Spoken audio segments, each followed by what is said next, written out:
All right, and it's on the card, right? Yep. Okay.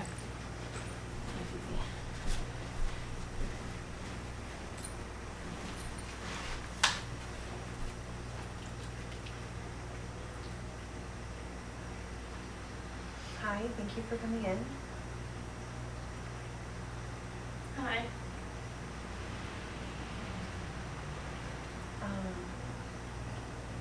So you want to tell me a little bit about what's going on this week?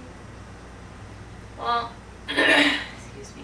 I know last week I told you that we kind of talked about like what's been going on, and so this week, like with Mom, she still wants contact with Eli, and but I'm still struggling with what happened, and don't know if I really want him to see her, or her to see him for that matter. And so her and I talked. She called me like a bunch of times, and I didn't answer. So eventually she just texted me, and reluctantly I called her back like a day and a half later. So talked briefly, and she shared with me that wanting to see him and more about like what's going on with her prognosis with her cancer. And so that's also been tough to figure out. And what's also hard is Eli is asking, like Eli asks about Grandma. So, and it's hard to figure out what to tell him because he doesn't really understand exactly what happened fully. I don't know if he will until he's older. But then I'm also like, with her prognosis, Grandma's probably not going to be around much longer, or as he gets older. So do I keep him from seeing her?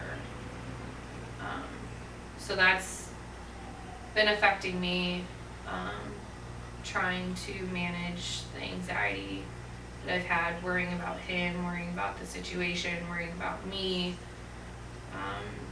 going through school. So it's just been kind of a lot this week, and I haven't really been able to organize it in my head and figure out what I want to do. Yeah.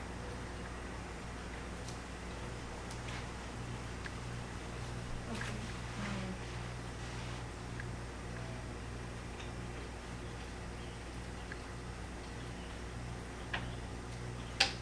Seems to me like you're really struggling with a lot of different things this week. Yeah.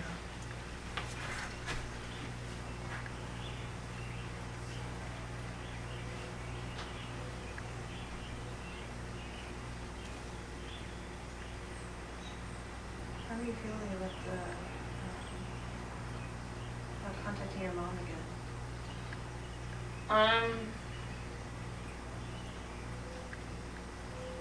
Well, I haven't talked to her so today's Friday. I haven't talked to her, it's probably been like 3 days. We talked to her on Tuesday. So she's only called once.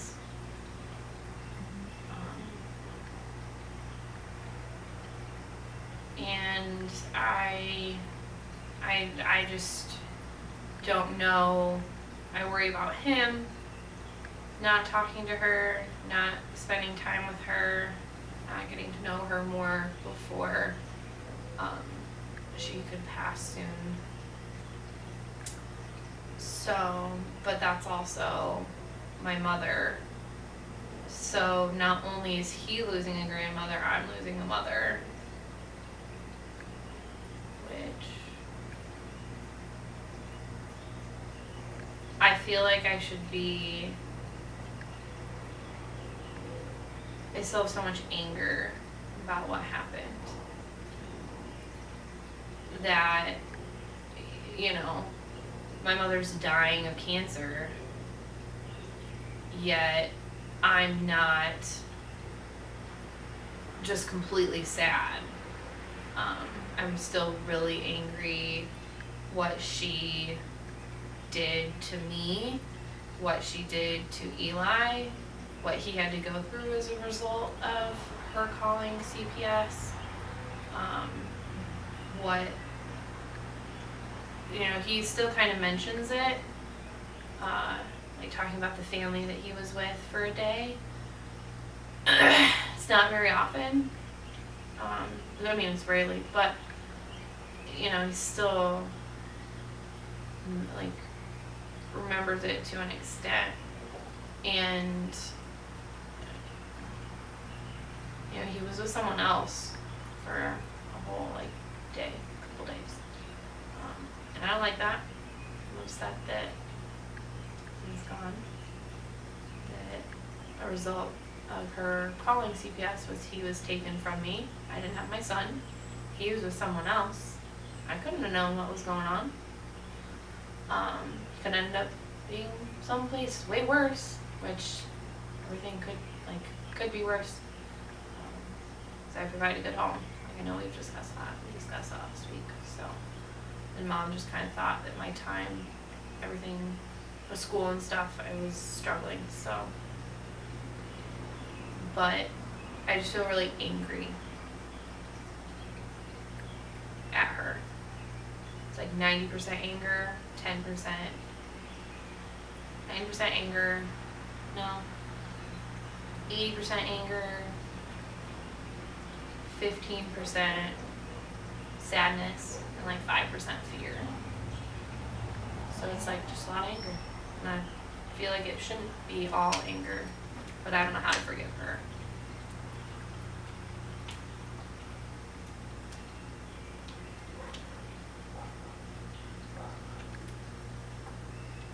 It's okay to be angry. And that was a very difficult situation. And you have every right to feel how you feel. There's nothing wrong with being angry.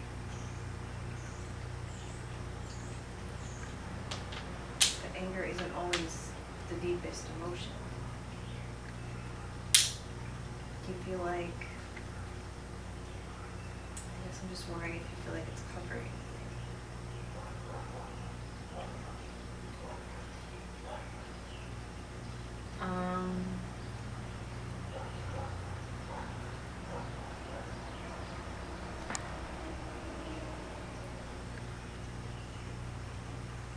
Well, I'm trying to think of like what I felt. I mean, my own mother called CPS, had my child taken from me. So that makes me feel like an unfit parent. Makes me feel guilty that I wasn't doing something right in her eyes. So guilty, disappointed in myself. I feel like I failed in some way.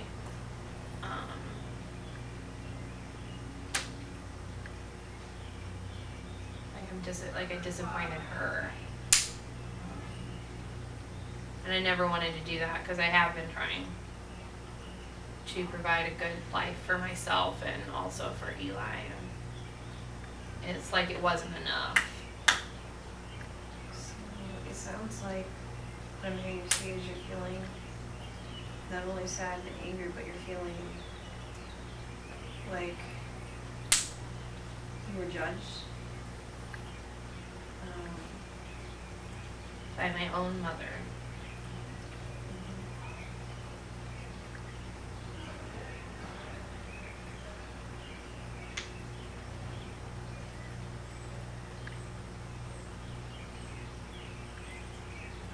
Like, how could a mom do that?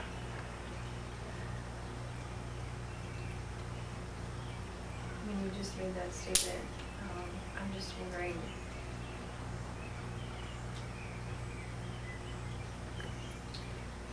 you feel judgment, maybe, do you feel any sense of like betrayal? Because that's what that statement sounded like to me. Like, how could she do this to me? How could she hurt me this way? How could she,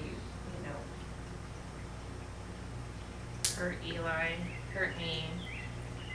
Eli's her grandson, I'm her daughter, we're blood. How could you do that to us when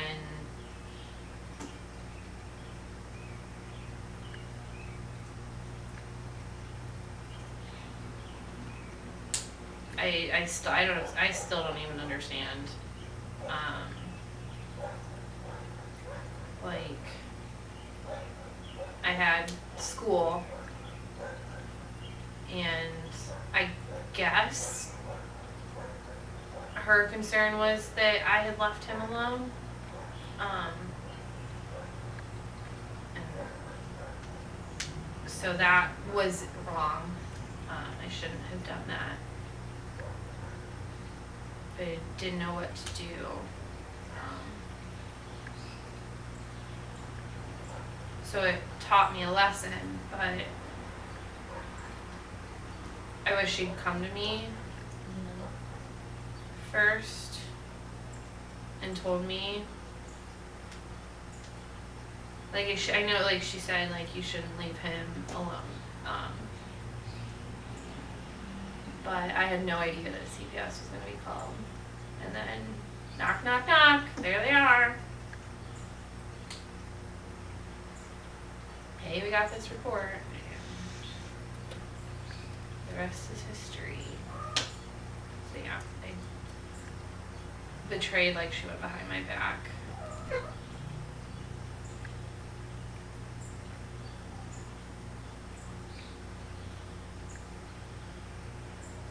also said something earlier about forgiveness.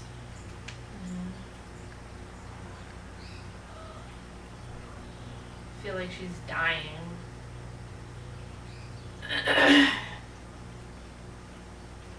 Feel like I should forgive her, but I don't know how, because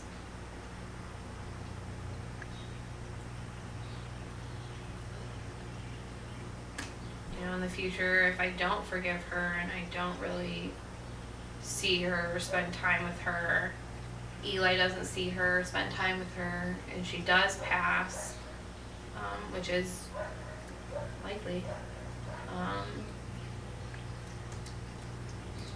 I can assume I will probably feel guilty in the future, regret that I didn't spend more time with her. Because, like, I wish she didn't have cancer, because I feel like I need time to forgive her, but I don't have time, so I have to force myself to forgive her, but I'm not ready to forgive her, but I should, because she's passing away. And I think in time I will, I do recognize I did something wrong, but I do feel that sense of betrayal, and the fact that my son was someplace else, not with me, with some other people, putting him in that situation. I think that's been the hardest.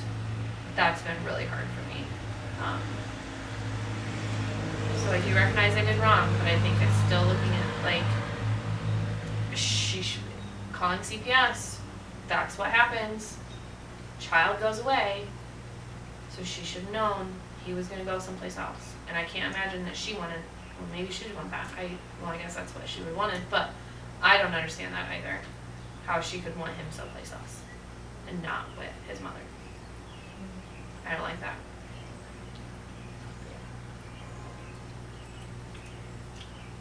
a lot to process and work through in my head and understand. And having a 5-year-old, he's the person I'm around. Can't really talk to her, so I also feel alone.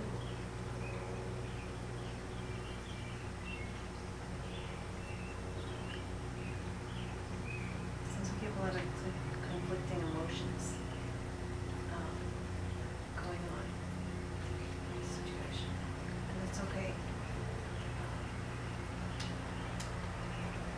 It sounds like it's very difficult for you, because on one hand you want to forgive her because you're running out of time, but on the other hand, you don't feel like you're ready for that yet, and that's okay that you're not ready for that yet. Forgiveness is more for you than it is for her.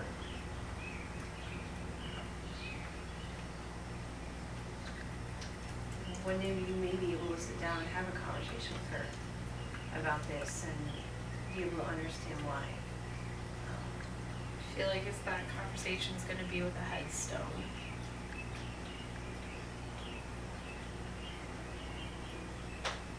So I don't know if I can forgive her. And it's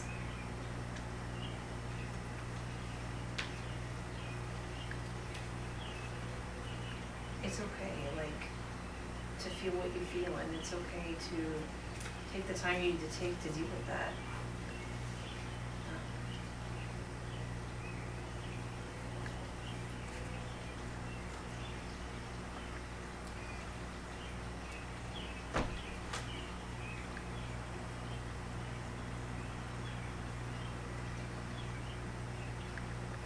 I guess I'm just wondering how your son feels about this. Does he even understand, like, what's going on?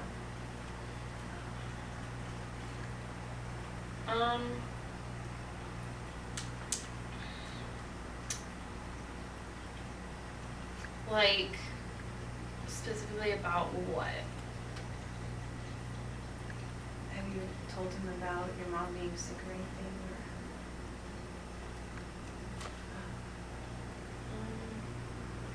He doesn't really, I mean, at 5, he understands, like, colds and, like, flu. But I don't know that he understands the concept of an illness that is so deadly like cancer. So as far as I've told him that grandma's sick, and so I assume he associates sickness with like the flu, the cold, like what he's felt. So like I said, he asked about grandma, and hasn't, trying to think the last time that I let her see him. That's the end of May.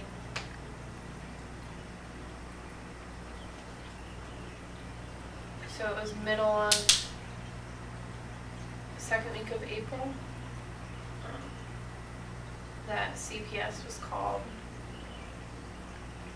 We went through that process. I don't think she's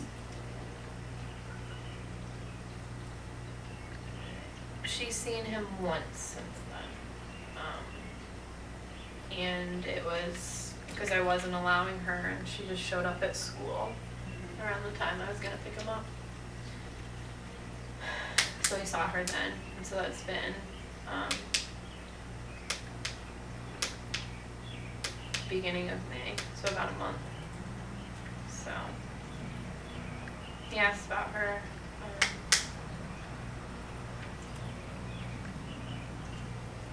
Probably a couple times a week. And, just like I had said,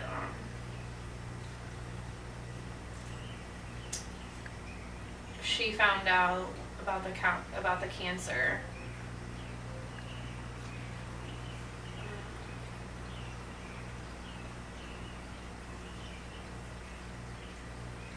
think she found out about it before that last time that he saw her, and that might be why she kind of came, because that was when she told me. So she told me in person, which was, like I said, it was hard.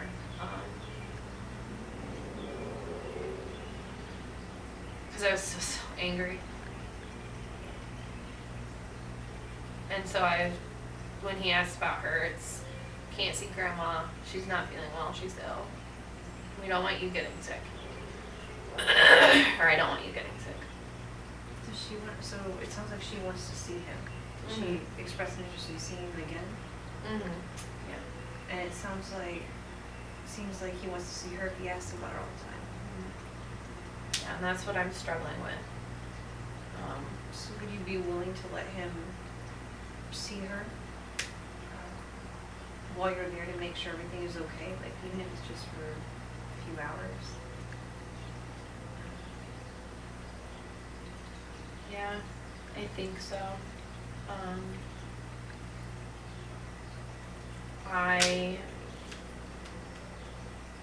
And that's like I said, like I've been struggling with, I'm still so angry at her, but he's not angry with her.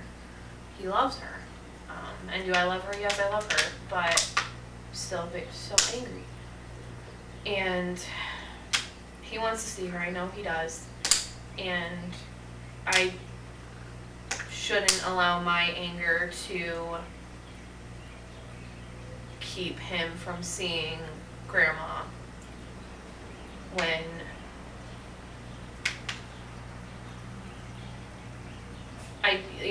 calling CPS was in her mind for his own good, but I feel like it could have been handled differently. And so I know she loves him, and he does want to see her, and she does want to see him. And she's passing away, and What concerns do you have about them seeing each other?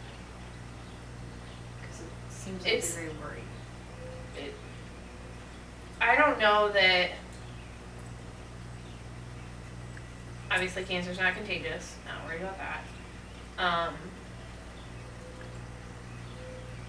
I don't want to talk to her. So having him see her would require me to see her, and I don't want to talk to her still. I know she's good with him. I don't expect there to be any problems if she would come to the apartment and spend a couple hours with him. And that's why I think my anger and my trouble with her is keeping me from allowing her to see him and him to see her. And in my son's best interest, I should not allow the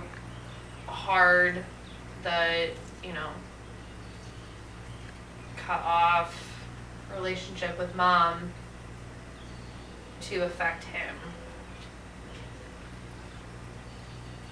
It's just so angry, and I don't want to see her,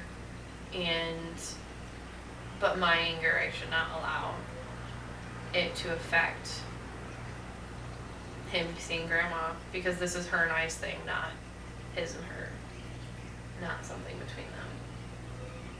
I'm glad you recognize that and that you're aware of your feelings about the issue.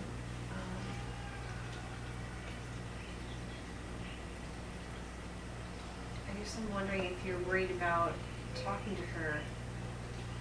Is there a way that you could, do you feel like it's possible to come up with a way to let her know without having to talk to her a lot?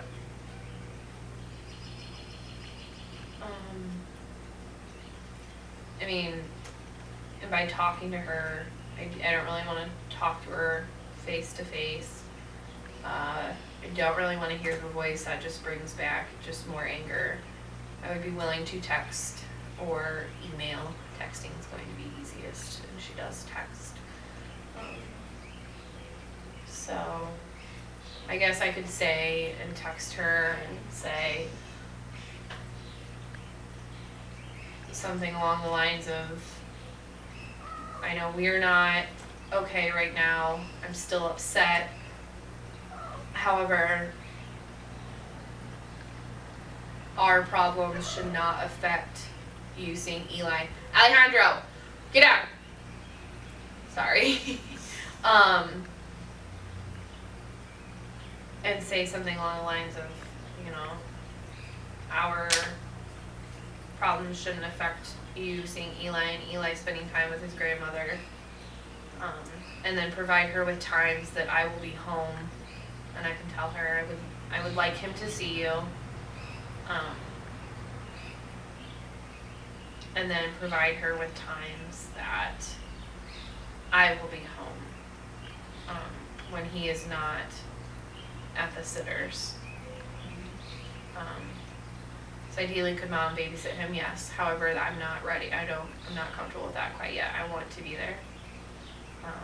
Even if if they're playing in his room and I'm in the kitchen or cleaning or watching TV or a movie or something, I want to be there. So provide her with times in which she could come and see him, like under my supervision.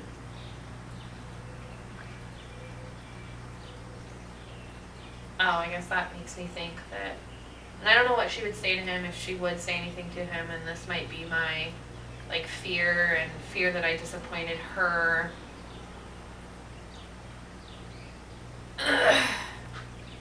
I'm like, what she might say to him about me. Or is she gonna be like, Eli, has mommy left you alone anymore? Which, you know, I guess that would make sense for her to ask, but I don't want her putting any bad thoughts in my son's head about me. Well, you're gonna be there, like, to kind of keep an eye on it anyway, so you can kind of see how the interaction starts to go and kind of watch and see how she interacts with them. Yeah. That's often, like, I thought about, like, if she comes over, do I want to be, like, listening? Do I really want to be in complete earshot of them, hearing everything that's going on? Or do I allow and trust her to be with him? So I know he's not going to do anything bad. But it's her that I, like, fear would say something to him. But I don't know that I want to put myself in that position that I gotta be like, what are they saying? What is she saying to him? Right. Have you left him alone lately? Or No. anything that she would have cause to come and complain about? No. After CPS, I used CareDot. I used a website to find a good sitter. And he has been at the sitters, or the sitter will come to my apartment. I just, you know, however that works, however we figure it out. But no, I have not left him alone, and those times when I think I left him alone 3 or 4 times. And it was like stuff I had to do, like, for school that I was required, and I just was like, what do I do when I didn't have, like, mom wasn't available at that time because her and I were on good terms, and mom wasn't available to see him or take care of him, and so I couldn't take him and made poor decisions by doing that. And so, but no, I have not done that since CPS. Like I said, I did learn that I shouldn't do that. It was irresponsible. I shouldn't have done that. Because I love my son, and, you know, I'm talking about how I fear for him and I want the best for him, and that wasn't in his best interest. That was really stupid. So I also, like I said, I feel guilty. Feeling irresponsible. But I have not done that, no. He's been at the sitters, or if I can't get the sitter or something, I will contact school, and, you know, my professors have been fairly understanding. that I'm a mother and that I have a little boy that I need to take care of. And that he is my, you know, I want the best for us and I want to get through school, but he is my main priority. It's really great that you're all understanding professions and everything, and that they're working with you to help with that and consider. We have about 10 more minutes for our session. Is there anything else you want to talk about today, or other concerns or anxieties? Well, so over the next week, like, probably when I leave here, I'll text her. I'm feeling more comfortable with that. Still angry, like I said, I'm just angry. But I shouldn't allow her and I's problems to affect him. But like I said, like with my like anxiety and worry and trying to get everything figured out in my own head, I did try a couple of those relaxation techniques that we talked about and found them helpful.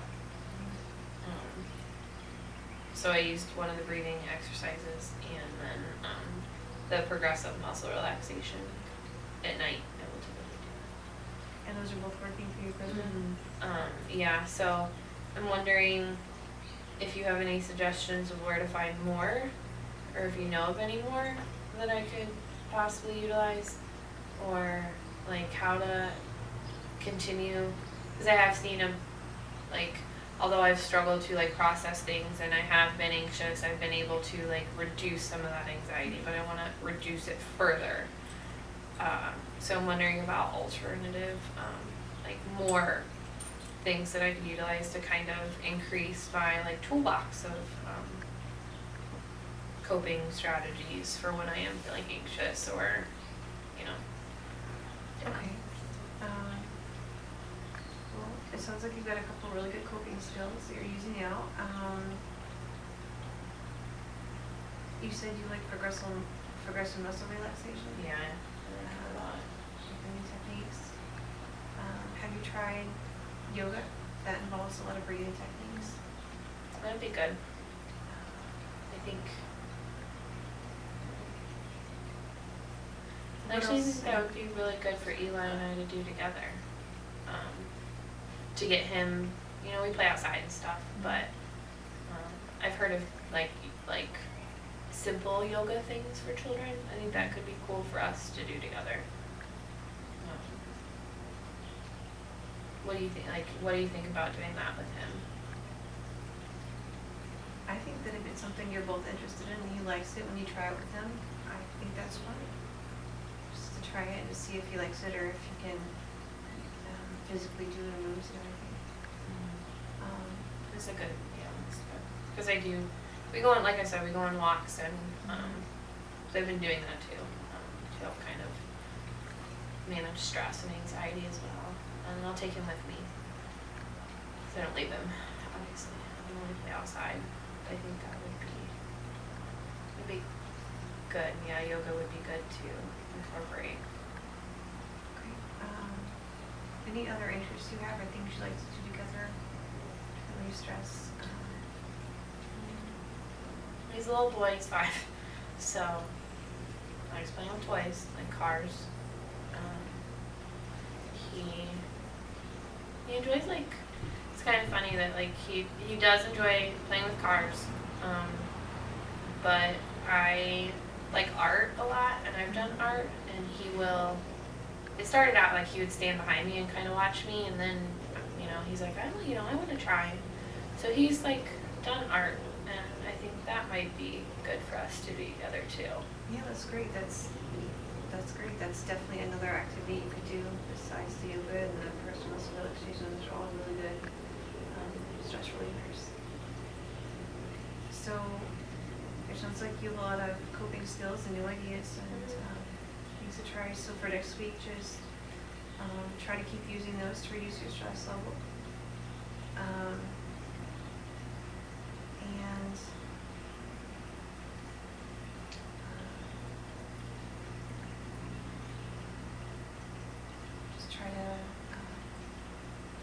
you, try to make sure you take time out for yourself.